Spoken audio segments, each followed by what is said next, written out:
உறவுகள் தொடர்கதை அத்தியாயம் 17 தொடர்கிறது. அப்போ சாவி வாங்கிக்க நான் என்ன வேணாலும் பண்ணலாமா என்று கேட்டவன் இருக்கையிலிருந்து எழுந்தான். நடத்துனரும் பேருந்தில் ஏறி அனைத்து பயணிகளும் வந்துவிட்டனரா என்று பார்க்க தொடங்கினார்கள். நிஜமாகவே கிளம்பிவிட்டானா? சாவி வேண்டாமா என்று ஆச்சரியமாக பார்த்தாள் ஜெயஸ்ரீ. அவளின் ஆச்சரிய பார்வையை பார்த்து கண் சிமிட்டி நெற்றியில் சலாமிட்டு, என் சாவியை நான் கேட்காமலேயே இன்னும் 2 நிமிஷத்தில் நீங்களே தலையை சுற்றி தூக்கி எறிய போகிறாய், நான் அதை கேட்ச் பிடிச்சு பார்க்க போகிறேன், சேலஞ்ச் என்று சிரிப்போடு கேட்டான் மாதவன்.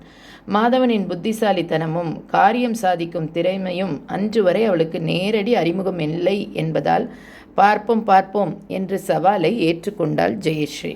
பொது இடத்தில் இளம் பெண்களுக்கு சப்போர்ட்டா இருக்கும் இவன் தன்னை மிரட்டி காரியம் சாதிக்க முடியாது. பஸ் இப்பொழுது கிளம்பி விடுமே என்ற தைரியமும், அப்படி அவன் என்னத்தான் செய்து சாவியை வாங்குவான் என்ற ஆவலும் அவள் கண்ணில் கலந்திருந்தது. அவள் இருக்கையில் சாய்ந்து சாவியை உள்ளங்கையில் வைத்து மூடிக்கொண்டாள்.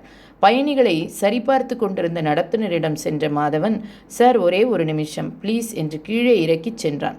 9ஆம் நம்பர் இருக்கையில் இருப்பவங்க எனக்கு வேண்டியவங்க. சின்ன மன வருத்தத்தில் வீட்டிலிருந்து கிளம்பிட்டாங்க. மதுரையிலிருந்து காரில் தொடர்ந்து இங்கே வந்து இப்போத்தான் பிடித்தேன். என்னுடைய கார் சாவியை வச்சுக்கிட்டு தரமாட்டேன் என்று அடம் பிடிக்கிறாங்க. எங்கள் 2 பேருக்கு இடையே இருக்கும் பிரச்சனையால் பேருந்தில் பயணம் செய்யும் மற்ற பயணிகளுக்கு இடையூறு வரக்கூடாது இல்லையா? அதுக்கு என்ன பண்ண சொல்கிறீங்க? வேறு ஒன்றும் இல்லை சார், என்னுடைய கார் சாவி என்று கதை சொல்கிறாங்க. அதையே நானும் சொல்கிறேன். அதை எங்கள் கார் சாவி, அவங்கள என்னுடன் அனுப்பி வச்சிடுங்க. அது எப்படி சார் முறையான டிக்கெட் வச்சு இருப்பவங்களை பாதி வழியில் இறக்கிவிட முடியும்? நாளைக்கே அவங்க என் மேலே கேஸ் போடலாம் சார். புரியுது, என் கார் சாவியை கொடுக்க சொல்லிடுங்க. நான் சென்னை வரை தொடர்ந்து வந்து அப்புறமா சமாதானப்படுத்திக் கொள்கிறேன் ப்ளீஸ் என்று கெஞ்சுதலாக கேட்டான் மாதவன். அவங்க உங்களை தெரியவே தெரியாது என்று சொன்னால் என்ன சார்? சொன்னால் கண்டிப்பாக சொல்லுவாங்க. நீங்கள் அவங்க போக்கை செக் பண்ணி பாருங்கள். என் சம்பந்தப்பட்ட ஏதாவது ஒரு பொருளை என்னால் அடையாளம் காட்ட முடியும் என்று கார் சாவியை மனதில் வைத்து உறுதியாக சொன்னான் மாதவன். ஹலோ, நீங்கள் 2 பேரும் சண்டை போட்டு விளையாட நீங்கள் ஆள் இல்லை சார், இது இடமும் இல்லை சார், அதனால தான் சார் சொல்கிறேன். இன்னொரு முக்கியமான விஷயம், அவங்க எங்கள் வீட்டில் ஒரு ஆள் என்று சொன்னாங்க சார். உங்களுக்கு சந்தேகமாக இருந்தால் நாங்கள் உட்கார்ந்திருந்த சீட்டுக்கு பக்கத்தில் இருந்தவங்களை கேளுங்க சார் என்று நம்பிக்கையோடு சொல்ல நடத்துனர் குழம்பினார். லேடிஸ் விவகாரம் சார், என்னை வம்புல மாட்டி விட்டுடாதீங்க என்று புலம்பியபடியே பேருந்தில் ஏறினார் நடத்துனர். பயப்படாதீங்க சார், நான் யாரையும் ஏமாற்றவோ பொய் சொல்லவோ இல்லை. என் பொருள் அவங்களிடம் இருக்குது, அதை கொடுக்க சொல்லுங்கள். அவங்களுக்கு தர இஷ்டம் இல்லை என்றால் அவங்களை இறக்கி விட்டுட்டு நீங்கள் பஸ்ஸை எடுத்துக்கிட்டு போயிட்டே இருங்க. யாருக்கும் எந்த இடைஞ்சலும் இல்லை. நாங்கள் மெதுவாக பேசி செட்டில் பண்ணிக்கிறோம் என்று தைரியம் அளித்து அவரை அனுப்பினான் மாதவன். மேடம், அவரோட பொருள் ஒன்று உங்களிடம் இருக்காமே, அதை கொடுத்துருங்க மேடம், டைம் ஆச்சு கிளம்பணும் என்று சொன்னார். என்ன சார், அவரோட பொருள் என்னிடம் எப்படி இருக்கும்? எனக்கு அவர் யாருன்னே தெரியாது என்று வேகமாக சொல்லிவிட்டு முகத்தை திருப்பிக் கொண்டாள் ஜெயஸ்ரீ. அப்போ உங்கள் பேகை திறந்து காட்ட சொல்கிறார். அவர் சோதனை போட வேண்டுமா? இது என்ன வம்பா போச்சே? என் பேகை சோதனை போட அவர் யார்?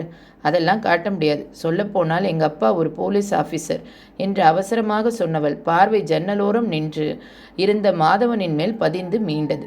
அவளின் அந்த பதட்டம் பார்த்த மாதவனுக்கே ஆச்சரியமாக இருந்தது.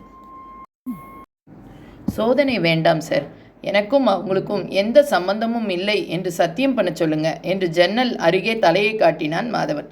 சத்தியம் எல்லாம் செய்ய முடியாது சார், நான் சொல்கிறதை நம்ப மாட்டிங்களா? போச்சுடா, அவரும் அதையே தான் சொல்கிறார். நீங்கள் 2 பேரும் சண்டை போடுறதுக்கு பஸ் தானே கிடைத்தது, உங்களுக்கு சொன்னால் போகணும் என்றால் அவரோட சாவியை கொடுங்க, இல்லை என்றால் இறங்கிக்கோங்க, மற்ற பயணிகளுக்கு தொந்தரவு இல்லாமல் போகட்டும். என்ன கண்ணு, இவ்வளவு தூரம் தம்பி இறங்கி வந்து கூப்பிடுதில்ல, கூட போயேன் என்று அருகில் அமர்ந்திருந்த பெண்மணி பேச ஜெயஸ்ரீக்கு எரிச்சல் பொங்கியது. ஏற்கனவே நடத்துனர் இறங்கிக்கொள் என்ற பேச்சில் கோபம் பொங்கியது. அது போதாது என்று இந்த அம்மா எரியும் நெருப்பில் எண்ணெய் ஊற்றுகிறாளே என்று திரும்பி முறைத்தாள். இங்கே பாருங்க மேடம், நாங்கள் உங்கள் சண்டையை தீர்த்து வைக்கும் ஆள் இல்லை, ஆனால் பஸ் கிளம்பணும். ஒன்று அவரோட பொருளை கொடுங்க, இல்லை இறங்கிக்கோங்க என்று நடத்துனர் தீர்மானமாக சொல்ல அந்த வினாடி வரை உள்ளங்கையில் இறுக மூடி வைத்திருந்த சாவியை எரிச்சலோடு ஜன்னல் வழியை தூக்கி எறிந்தாள் ஜெயஸ்ரீ. அதை அழகாக கேட்ச் பிடித்தவன் 2 நிமிஷம் ஆகிவிட்டது செல்லம். சாவியை நான் சொன்ன மாதிரி கேட்ச் பிடிக்க வாகா தூக்கி போட்டதுக்கு தேங்க்ஸ். ஆனால் சாவியை தலையை சுற்றி போடவில்லை. பரவாயில்லை, பை என்று கை உயர்த்தி காட்டிவிட்டு சாவியை முத்தமிட்டபடி காரை நோக்கி சின்ன துள்ளலோடு சென்றான். அவனின் அந்த கேலி பேச்சும் உற்சாகம் துள்ளிய நடையும் அவளின் எரிச்சலை குறைத்து வியப்பை வரவழைத்தது. இது என்னுடைய கார் சாவி, அதை வண்டியிலேயே விட்டுவிட்டது தப்புத்தான் என்று ஒப்புதல் வாக்குமூலம் கொடுக்காமலேயே, அதற்கு எந்த விளக்கமோ மன்னிப்போ கேட்காமலேயே நினைத்ததை சாதித்து விட்டானே என்ற கோபம் மறைந்தது. மாதவன் செல்வதை சிரிப்போடு பார்த்தாள் ஜெயஸ்ரீ.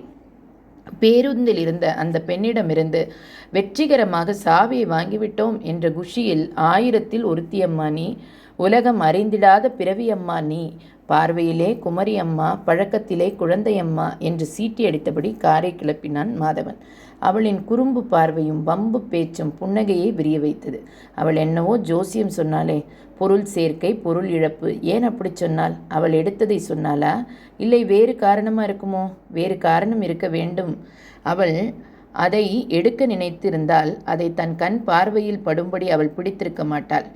இருக்க வேண்டியதில்லை. அவள் மறைத்திருந்தால் அவளிடம் இருக்கு என்று தனக்கு தெரிந்திருக்க வாய்ப்பே இல்லை. அப்படி இருக்கும் பொழுது அவளிடம் அது என்ன? அவளுக்கு பேர் இல்லையா? அதை எத்தனை நேரம் வம்படித்த பின்னும் கேட்காமலேயே வந்துவிட்டோமே என்று வருத்தம் தோன்றியது. பார்க்க போகும் பெண் இவளை மாதிரி கலகலப்பாய் இருந்தால் வாழ்க்கை சுவாரஸ்யமாக இருக்கும் என்று ஆவல் தோன்றியது. அவனது எண்ண கோர்வை அவனின் அலைபேசி கலைத்தது. ஹாய்ப்பா, சாப்பிட்டாச்சா? சமையல் வேலை எல்லாம் காயுவுக்கு போர் அடிக்குமே